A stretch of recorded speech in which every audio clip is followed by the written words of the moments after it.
Good morning, ladies and gentlemen. We got a good show today. I'm super excited to finally get things going. Got a lot lined up for today, a lot to talk about. A lot happened in both the NFL and the NBA over the last over this last week. In the last couple of days, trade deadline was on Tuesday. No big blockbuster trades aside from one, I guess you could say.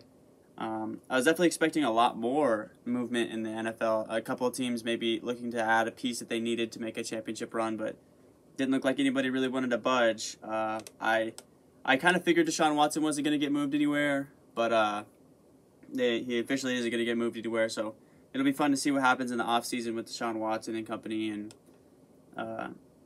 yeah, not too much as far as the trade deadline. I was a little bit disappointed with that, but kind of thought we'd start off a little bit of NBA today.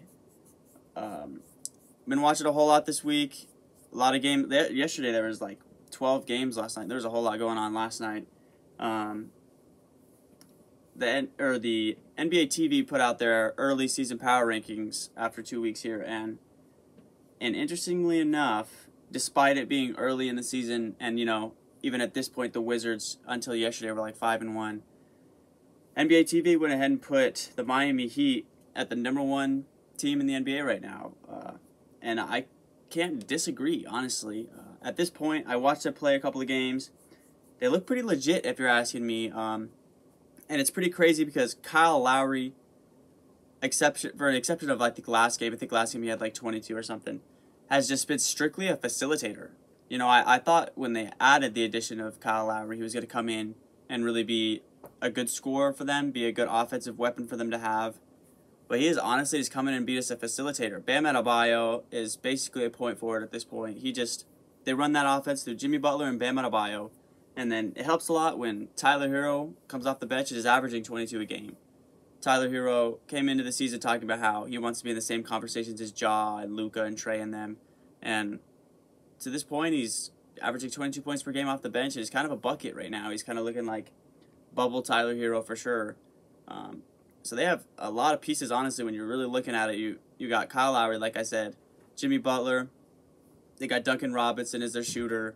Jimmy Butler is their leader, their defender, their two-way kind of guy. Bam Adebayo is just, the other night he had like 26, 19, and 7. He is just an absolute stat sheet stuffer. And then, like I said, Tyler Hero coming off the bench. They have a really good shooter in Markieff Morris as well coming off the bench. They just have a lot of really good pieces. I didn't take into account maybe how perfectly built that team is. It's not exactly, doesn't jump off their roster doesn't scare you initially, but low-key they've got the pieces they need to kind of be a championship team, showing that their run from a couple of years ago wasn't as fake as we maybe thought it was. As well as the Warriors and the Wizards, I can't believe the Warriors haven't played the greatest competition to start the season. I know they've played OKC like 3 times. So they haven't had the greatest competition to start the year, but Steph Curry starting out the season as the league's leading scorer right now. Last night didn't have the greatest game, but can have a great game every single night. And the Wizards are looking really legit right now too. They have a lot of, all those Lakers pieces that they got, right? They got Montrez, they got Kyle Kuzma, KCP, all of them on their own teams without having the stress of having to play with LeBron James are playing really well. Kyle Kuzma is averaging right around 16 and 12 boards. People forget that Kyle Kuzma is 6'10".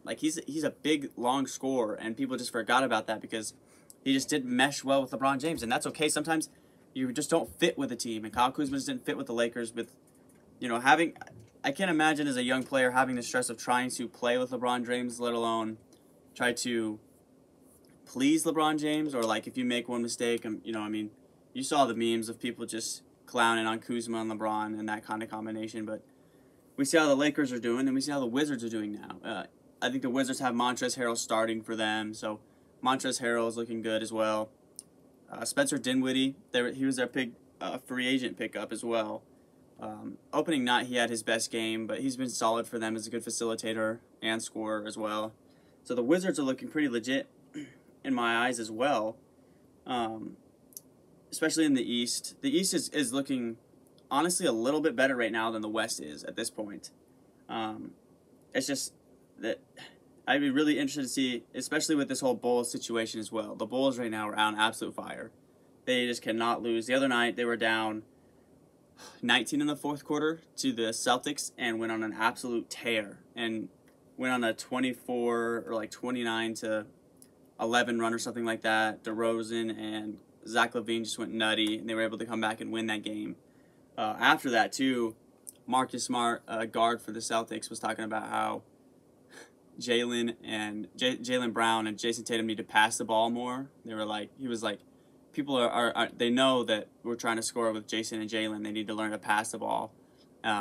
Yesterday, when they were asked about it, someone asked Al Horford how they're handling that situation of those words being spoken by Marcus Smart, and Al Horford said that they didn't want to talk about it. They handled it in-house. So they came back and they played well against the Wizards last night. They got the win pretty convincingly.